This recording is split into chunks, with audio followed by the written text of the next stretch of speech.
every sector while providing tangible benefits to every citizen of Guyana.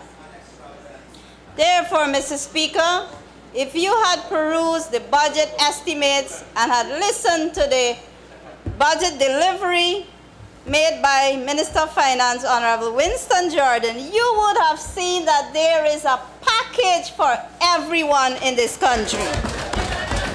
When I say everyone, the 2019 budget is gender sensitive.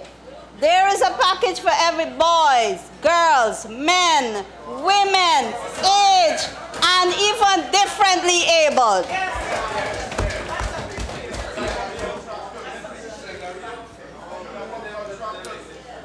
Mr. Speaker, the ultimate goal is that every person is safe and can afford a healthy, sustainable lifestyle.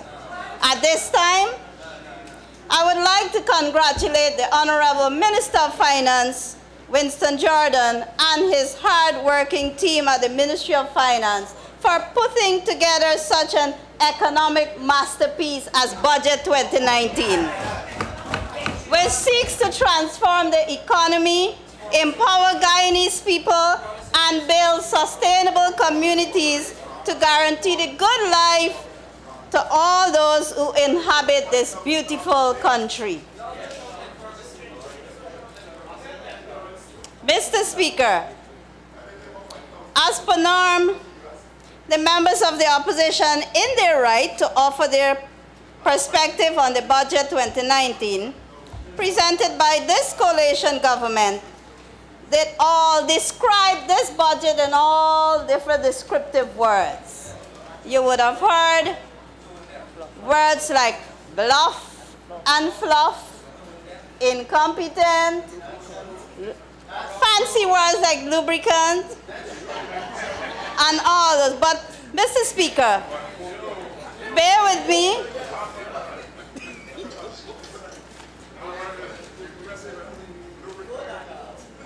Mr. Speaker, this government is aiming towards transitioning to near 100% renewable energy from the country's natural wealth. Yes. Therefore, public affairs, if you don't know the meaning, my comrade, Mr. Speaker, through you, involves almost everything. So I am at liberty to talk on water, roads, social welfare. I have that liberty to address what is in the budget. Mr. Speaker, there is a saying that says, good things never cheap, and cheap things never good. Therefore, this coalition government will embark on doing feasibility studies, Mr. Speaker. We will continue to do feasibility studies in order, Mr. Speaker, to find renewable sources, whether it be for renewable sources of energy. Our input into our feasibility studies will determine the outcomes. And what are the outcomes, Mr. Speaker? Lest we go down the same road like the members on the opposition benches, who perhaps, because of their improper feasibility studies, if there was any, what was the result, Mr. Speaker? A flip and flop Amila Hydro Road project.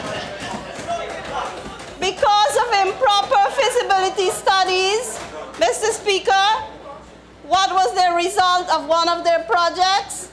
The charity wharf that drifted away. Because of the improper feasibility studies, Mr. Speaker, what about the Skeldon factory? A big white elephant. Mr. Speaker, because of improper feasibility study, the East Bank Road, the East Coast Road, where contract was signed in 2010, and it is this coalition government which only began works in 2016. Mrs. Kipple, and I can go on because of improper feasible study. What about the cable optic fiber project? Father, that also flip and flop. What I want to tell Mr. Speaker, because of improper feasibility study, if there was none, what happened to the Cato Secondary School? It came cracking down. Mr. Speaker, this coalition government is not going to go down that same road. What I can assure the Guyanese, that as a result of our input, our outcomes will be proper Perica to Georgetown Road. We will have a proper Latham from Linden to Latham Road. And we will have a proper Bartica Stelling, a proper CGI airport. And Father, I can go on, Mr. Speaker, but the Guyanese must know the truth. Yes. We must stop disseminating false information and fake news to our supporters and nation as a whole. A few days ago, Mr. Speaker, an honorable member on the other side of the House argued that the 2019 budget is a facade, since it is lengthy in pages and its delivery took approximately 5 hours. I said this during last year's budget speech, and I will repeat it again, Mr. Speaker. The members on the other side of the House continue to revolve around misleading information. The number of pages and the time it takes to deliver, they are not valid criteria to measure the effectiveness of any national budget. So when embezzlement, incompetence, and neglect face the advances this coalition government is doing to make Guyana a productive and developed nation, fallacy are used as a masquerade to hide past failures. But Mr. Speaker, such masks will fall each time the truth and evidence continue to reveal themselves. Another correction, Mr. Speaker. The coalition government is in power since 2015, not 2014. And so, Mr. Speaker, I know it seems like an eternity for the members sitting on the other side of this House, but let me remind them, we came into power in 2015. I am aware it is not easy for them to have been in power for 23 years, doing as they please, and when it was least expected, they lost access to all their comforts and benefits. I say this, Mr. Speaker, because certain honorable member went about diffusing false data on national television by adding 2014 budget narrative as part of the coalition's administration period in order to inflate data. And let me tell you what that is. It is their objective is of deceiving viewers nationwide. That is where the fluff and bluff is, Mr. Speaker. Mr. Speaker, the honorable member was given one of the most pivotal ministries to oversee. That was the Ministry of Education. Mr. Speaker, we all know the member went on national television to say that 2019 comes at a time when we do not know how the country is positioned. We don't know what the plan is for the country.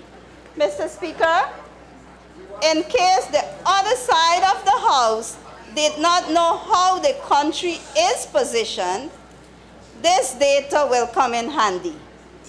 And according to the Global Prosperity Index, in the Prosperity Pillar rankings, Guyana performs best on social capital and governance. It ranked 44th and 63rd respectively. The biggest positive change compared to last year came in governance, increasing by 7 places.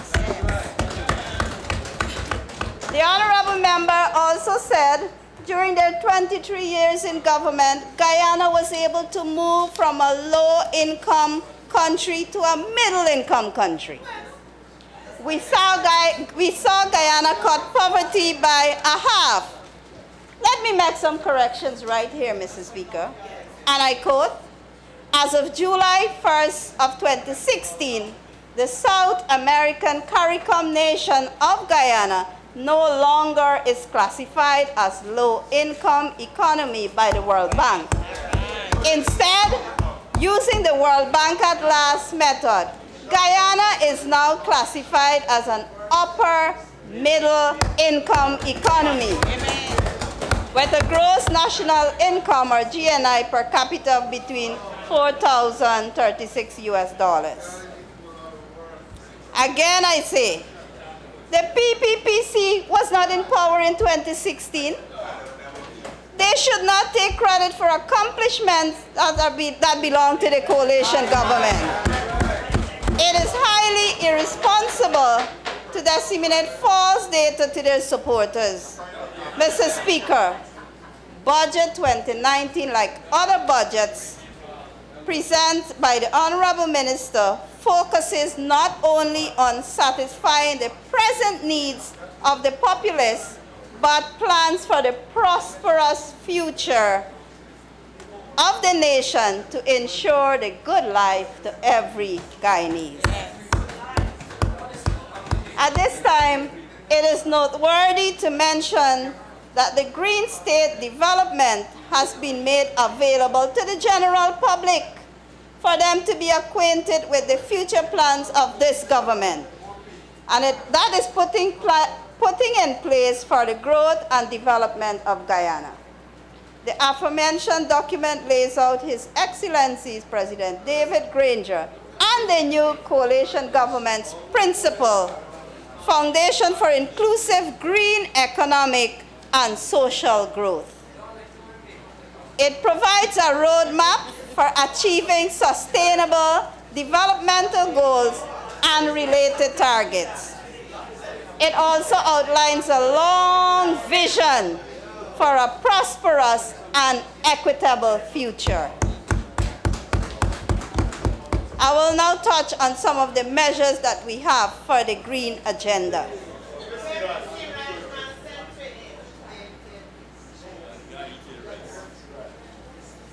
Mr. Speaker, the Green State Development Plan is a national strategic plan that aims to improve the life of every Guyanese. Therefore, Mr. Speaker, companies utilizing alternate energy technologies, renewable energy options, harnessing renewable energy either through wind, solar, water, they will be qualified for the write-off of capital expense of the wear and tear schedule of the income tax within 2 years and waive import duties and VAT on new equipment. With the creation of these tax incentives, the creation of individual wealth is increased while protecting our environment. That is what the Green State Development Strategy is all about. I will now come and during my presentation for the region which I represent as a parliamentarian, I am going to talk more about the measures that support our green development agenda. Let me now concentrate on Region 7, the Cuyuni-Mazaruni region. Mr. Speaker, Guyana's hinterland is a rich terrain with great potential for the development of tourism, agriculture, fishing, forestry, livestock, extractive industries, and manufacturing. Its people are very hardworking, dedicated, and talented. But sad to say, Mr. Speaker, it has not been able to develop its full potential due to the lack of opportunities in the hinterland areas, which stemmed from the underinvestment that went on for 23 years under the previous administration. The hijacking of local government elections for nearly 3 decades held decentralized power captive, impeding local and regional growth and development. Mr. Speaker, given the aforementioned, the coalition government in 2019 allocated the sum of $375 million to equip hinterland communities, and you would have heard this before from my honorable colleague Cathy Hughes, with ICT hubs. And let me tell you where these ICT hubs via satellite will be placed. It will benefit more than 3,500 persons added together from Kaikan, Jawala, Philippi, Parima, and of course Kako. They will all benefit from this initiative. Mr. Speaker, since the coalition government came into power in 2015, this government has made humongous efforts to compensate the state of stagnation development the hinterland area has suffered. Now I will mention public works. Mr. Speaker, in the public works sector, I want you to listen carefully. Under the PPPC, the Cuyuni-Mazaruni region's average percentage investment was minus 3.9%.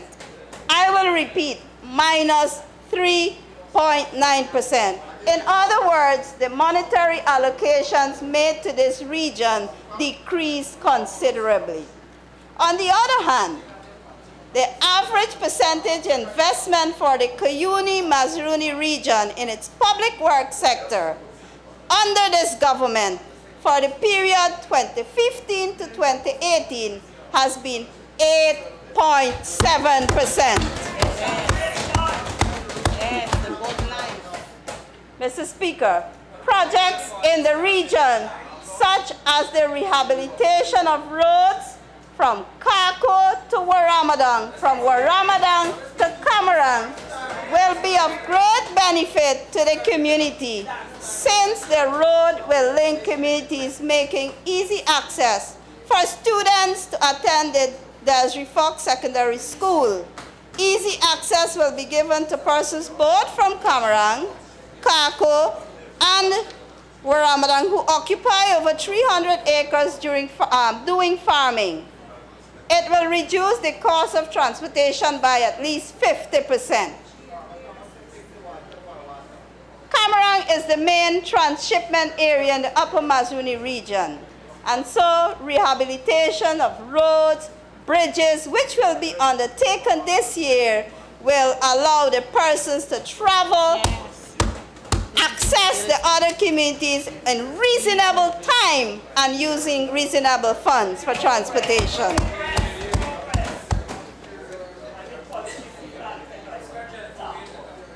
Mr. Speaker, many projects that were standard, I think I told you, many projects that were started under the previous administration, what happened to them? It failed. So Kako Road was no exception. Many years ago, the road was embarked on, but they had no proper feasibility study. But I walked that road, so I know where the swamps are. I know where the creeks are. And with the cooperation of the engineers from public infrastructure, we are going to build a good road that takes the people. Mr. Speaker, the rehabilitation of the Bartika-Potaro Road will bring great relief to the vehicle owners and residents surrounding this area. Also, Mr. Speaker, access roads heading to Dog Point, Agatash, all of these roads that will be undertaken in this year's budget. Mr. Speaker, Region 7 at last are beginning to have roads. And when I say roads, real roads, good roads, proper roads, and added on to have street lights, Mr. Speaker. This coalition government do not embark on projects as elections roads or elections lights, or to gain votes. We look at our people in a better way. Mr. Speaker, the rehabilitation of the bridges at Kaburi, Camarang, as I mentioned before, the Kaburi Timber Bridge, which measures like a distance of 1,000 feet and is one of the access used by students and residents to access the school and other governmental buildings. This too will be undertaken in the 2019 budget.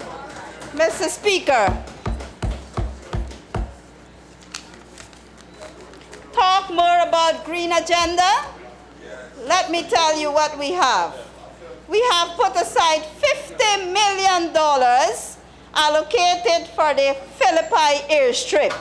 This community, those who travel the length and breadth of Guyana will know how difficult it is to access this community when the water is low.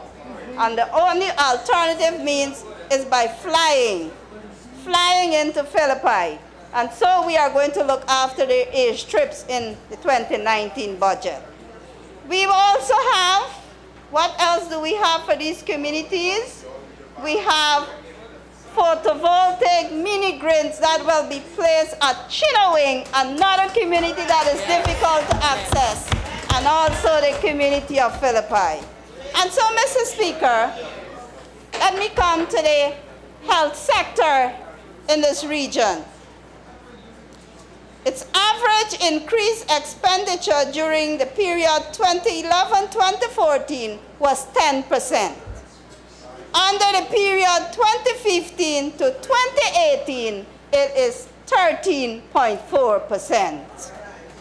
Mr. Speaker, improved working conditions in the hinterland region is a factor that this coalition government has decided to work on in order to increase retention and increase work performance, improve service delivery, and the quality of life of employees that are serving in our hinterland areas. The opposition instead of being happy for the improved working and living conditions provided to governmental employees located in hinterland communities, it creates the overspending smokescreen argument to justify being the opposition. Crumbling buildings, deteriorated bathrooms, no proper accommodation facilities, lack of transportation resources, absence of office equipment to complete daily duties, amongst others, Mr. Speaker, are some of the challenges interior employees would face due to the underinvestment in these areas during the 23 years.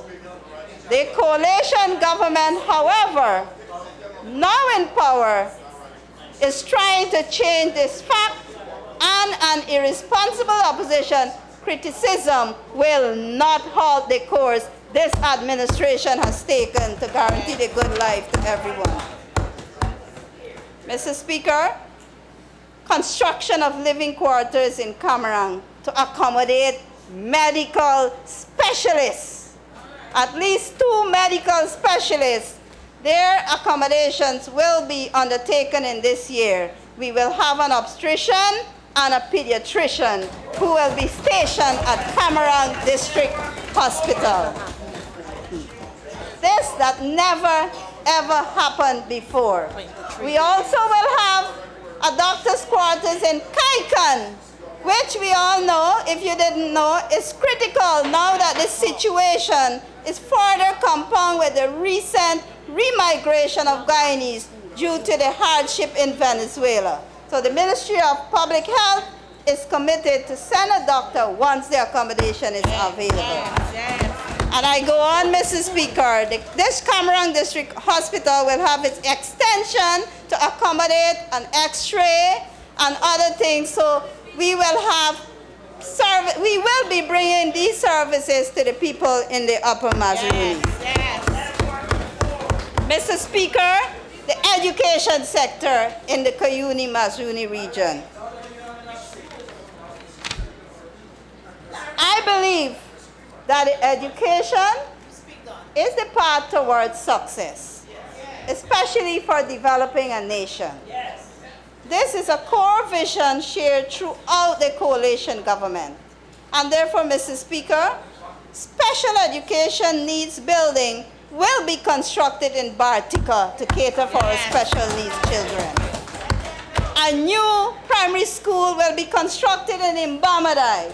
A new primary school will be constructed in Waramadang.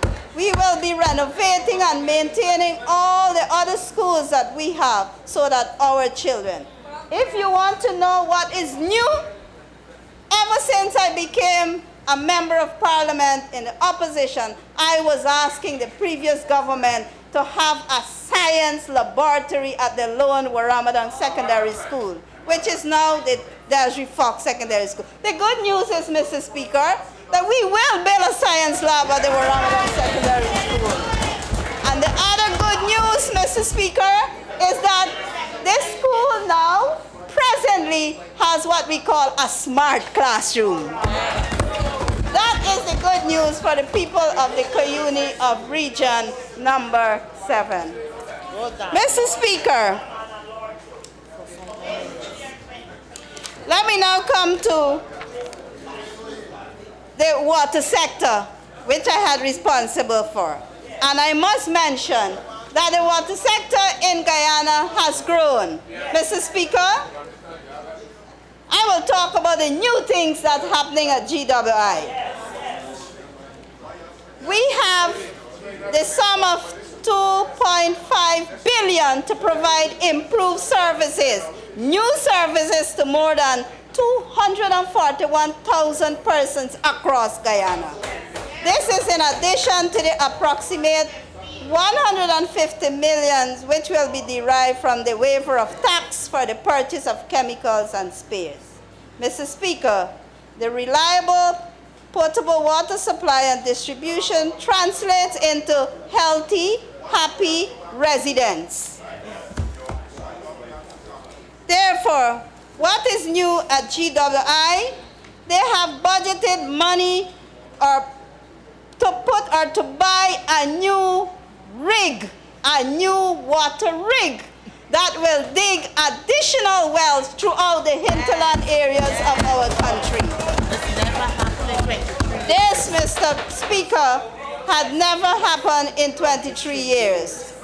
Persons that are now residing in new housing schemes or areas which have been regularized will be provided with potable water, and areas such as, I'm going to name them, Barnwell, North East Bank, Region 4, Friendship, East Bank, Land of Canaan, Waikabra, Kurukururu, Great Diamond, Timeri North, Mr. Speaker, Parika and Ruby Back Dam in Region 3, Kapui and Mainstay. Yes.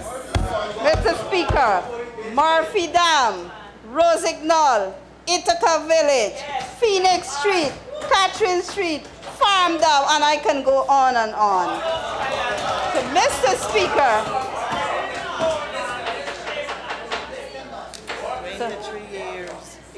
Mr. Speaker,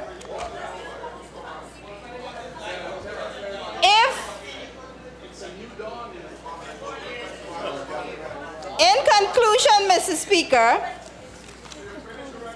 2019 budget has delivered policies, strategies, and plans in fundamental sectors of the Guyanese society that need to be improved for the development and progress of this nation, ensuring the good life all Guyanese deserve including the members of the opposition.